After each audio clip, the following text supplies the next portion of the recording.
Hello everyone and welcome to my YouTube channel learn with Priya. हमें आज की class में देखना है कि फंक्शन ऑफ सेल्स पर्सन क्या होता है, मतलब सेल्स पर्सन के क्या क्या काम होते हैं, ये हमें आज की क्लास में पढ़ना है। तो चलिए स्टार्ट करते हैं हम अपने वीडियो के साथ कि ये फंक्शन ऑफ सेल्स पर्सन क्या होता है। ठीक है, सबसे पहली बात, हम चाहे क्लासिफिकेशन देखें या क्या बोलते हैं सेल्स पर्सन के फंक्शंस देखें, थोड़े बहुत तो सिमिलरिटी हो जाती है। पता है क्यों? क्योंकि जो हमारे पास क्लासिफिकेशन होगा वही तो फंक्शन होगा। फंक्शन मतलब क्या, कि हमें क्या काम करना है। तो यही चीज़ आज के हमको क्लास में देखना है। सबसे पहला फाइंडिंग कस्टमर्स। हम मतलब सेल्स पर्सन का काम ये होता है कि वो कस्टमर्स को ढूंढे। ठीक है, कस्टमर्स को फाइंड करे, उन्हें देखे, उनको ढूंढे और उनकी ज़रूरतों को जाने। सिमिलर चीज़ें, सारी चीज़ें सिमिलर रहेंगी। ठीक है, इसमें भी वही है कि फाइंडिंग कस्टमर मतलब कि आप सबसे पहले तो ये देखिए कि कस्टमर्स को चाहिए क्या। ठीक है, और उसके अकॉर्डिंग उसको ढूंढिए। मतलब ढूंढे मतलब नहीं कि आप जा जाके इधर उधर ढूंढेंगे, नहीं। कस्टमर्स की ज़रूरत को जानेंगे तो वही ढूंढना हुआ, आप उनकी नीड्स को जान रहे हो। और फिर जो आपके पास पुराने कस्टमर हैं उनके साथ अच्छे बॉन्ड्स बना के रखे हुए हो। तो यही आपका काम है कि आप कस्टमर्स को कैसे, किस तरह से हैंडल करते हो और किस तरह से उन्हें लाते हो अपने मार्केट के, और किस तरह से अट्रैक्ट करते हो। ठीक है, मेनली चीज़ क्या क्या आपके पास क्या तरीका है कि आप कस्टमर्स को अट्रैक्ट करो। ठीक है, तो ये चीज़ होती है फाइंडिंग कस्टमर में। सेकेंड पॉइंट कहता है कि अंडरस्टैंडिंग कस्टमर्स नीड्स। कस्टमर्स की नीड्स को, ज़रूरतों को जानो कि उनको क्या चाहिए, मुझे क्या, कौन से प्रोडक्ट्स बनाने हैं, कौन से प्रोडक्ट्स क्या बोलते हैं प्रोड्यूस करने हैं जो कस्टमर्स की नीड्स को सेटिस्फाई करेंगे और वो हमारे हमारे प्रोडक्ट को खरीदने के लिए अट्रैक्ट होंगे, हमारी चीज़ों को खरीदेंगे और हमारे साथ लॉन्ग टर्म तक क्या बोलते हैं रिलेशनशिप बना के रखेंगे हमारे प्रोडक्ट से। ठीक है, क्योंकि और वो तभी होगा, देखो सिंपली हर कस्टमर हर चीज़ को ट्राई करने की कोशिश करता है ना, पर वो रुकता कहाँ पे, जहाँ पे उसको सेटिस्फैक्शन मिलती है, उसकी नीड्स को सेटिस्फैक्शन मिलती है। वो जो सोच के एक्सपेक्ट करके जो चीज़ें खरीदता है और वो चीज़ें अगर पूरी होती है तो वो दोबारा से उस चीज़ को ट्राई करता है ना। लेकिन अगर हम कोई चीज़ सेल कर दिए, सिर्फ एक टाइम पर सेल करना है तो फिर चलेगा, लेकिन आपको हमेशा करना है तो आपको अपनी क्वालिटी, फेयर प्राइजेस, इन सब चीज़ों को मैटर करके रखना, क्या बोलते हैं मेंटेन करके रखना पड़ेगा। ठीक है, तो यही चीज़ है यहाँ पे, क्या है कि अंडरस्टैंडिंग कस्टमर्स नीड्स, कस्टमर की नीड्स को जानो और उसे पूरा करने की कोशिश करो। यही आपका काम है, सेल्स पर्सन का काम यही है कि कस्टमर्स के नीड्स को समझो, क्या चाहिए उसे।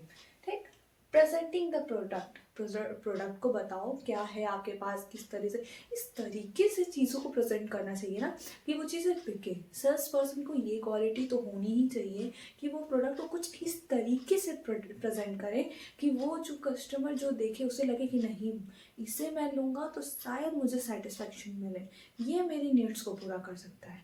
तो ये चीज़ होनी चाहिए सेल्स पर्सन के अंदर। ठीक, डेमोस्ट्रेटिंग द प्रोडक्ट। डेमोस्ट्रेटिंग का मतलब कि आप इस चीज़ से भी सेटिस्फाइड। कभी कभी क्या होता है, हम किसी दुकान पे जाते हैं, ठीक है, तो जो दुकान वाले अंकल होते हैं, अगर वो पैक्ड किया हुआ चीज़ हमें कहते हैं कि देखो ये इस चीज़ के लिए है और तुम इसको ले जा सकते हो, मतलब खरीद लो, लेकिन वो आप पूछोगे क्या मैं इसको खोल सकता हूँ, तो नहीं, आप खोल नहीं सकते। तो क्या वो चीज़ आप लेते हो? नहीं। इन डाउट आप सोचते हो कि अगर मैं ये चीज़ लिया, क्या पता ये काम करे या ना करे, ये सोच कर आप क्या करते हो, उस चीज़ को यूज़ नहीं करते हो, उस चीज़ को खरीदते नहीं हो।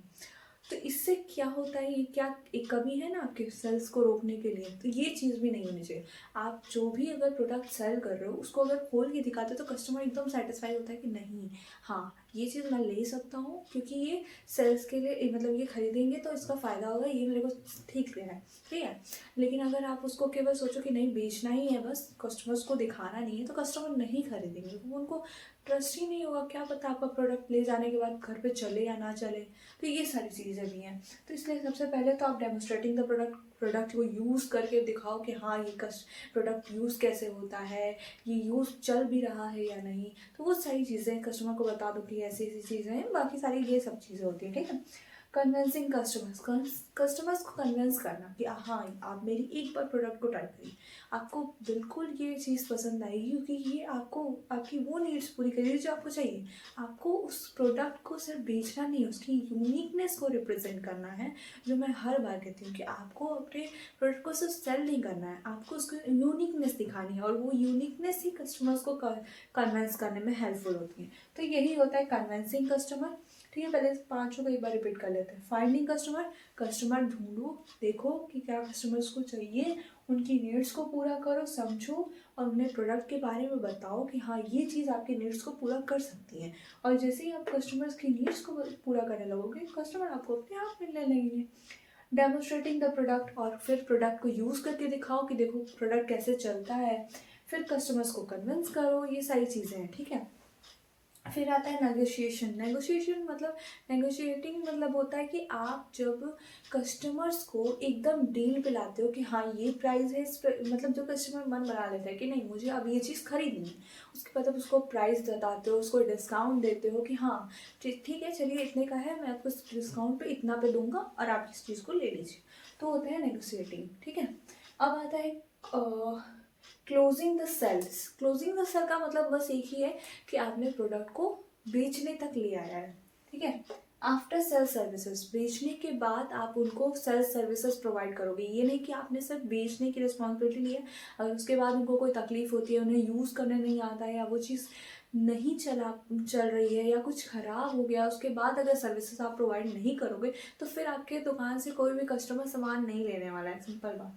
तो इसलिए आपको ये चीज़ ध्यान देनी है कि हाँ अगर कोई चीज़ आपके दुकान से लेके गया है और वो ख़राब हो जाती है तो आप उस चीज़ को रिपेयर करोगे या फिर जो भी है सही करके दोगे, जिससे कस्टमर को ये डर ना रहे कि मैं अगर इनके यहाँ से सामान ले गया ख़राब हुआ तो ये खुद तो ना वापस करने वाला है ना उसको सही करने वाला है, ठीक है। बिल्डिंग गुड रिलेशनशिप, और गुड रिलेशनशिप इसी से बनती है। कस्टमर की जब नीड्स को समझोगे, उनकी ज़रूरतों को पूरा करोगे, उनकी प्रॉब्लम्स को समझोगे और उनकी प्रॉब्लम्स को सॉल्व करोगे और आफ्टर सेल सर्विसेज में प्रोवाइड करोगे तो आपकी रिलेशनशिप मतलब आपके जो कस्टमर और सेलर के बीच की रिलेशनशिप है बहुत अच्छी बनेगी। और इससे आपके कस्टमर तो आएंगे अपने साथ, जो बाकी अदर्स पर्सन होते हैं उनको भी बताएंगे कि हाँ देखिए इनकी दुकान पे बहुत अच्छी सारे सामानें मिलती है। हम लोग भी तो करते हैं, सजेस्ट करते हैं ना, जब हमको कोई चीज़ कोई दुकान सेटिस्फाई करता है दुकान का सामान तो हम कहते हैं देखो तुम ये चीज़ यूज़ करो बहुत अच्छी है, ठीक है। तो ये चीज़ भी ध्यान देना है और ये होगा कैसे, बिल्डिंग गुड रिलेशनशिप। फिर आप प्रोवाइडिंग मार्केट इन्फॉर्मेशन, और अपने मतलब अपने जो भी मार्केट इन्फॉर्मेशन है उस चीज़ को प्रोवाइड करो, उससे कस्टमर्स को वो करो कि हाँ देखिए ऐसा ऐसा चीज़ें हैं मेरे पास हैं, अवेलेबल है, ऐसा वैसा। देखते हैं ना हम कभी कभी किसी अच्छी जगह पे जाते हैं, वहाँ बाहर लोग खड़े होते हैं, देखिए सर सर प्लीज़ यहाँ चलिए ना, यहाँ पे बहुत अच्छी चीज़ मिलती है। तो क्या करा, आपकी मार्केट इन्फॉर्मेशन को प्रोवाइड करा रहा है कि देखो यहाँ पे ऐसी ऐसी चीज़ है, तब तो जाके आपको जानकारी होती है और आप वहाँ पे जाते हो। तो ये सारे फंक्शंस होते हैं हमारे सेल्स पर्सन के, जो हमने आज की क्लास में पढ़ा। होप सो आपको समझ में आएगा, समझ में आया तो लाइक करें, सब्सक्राइब करें। Thank you.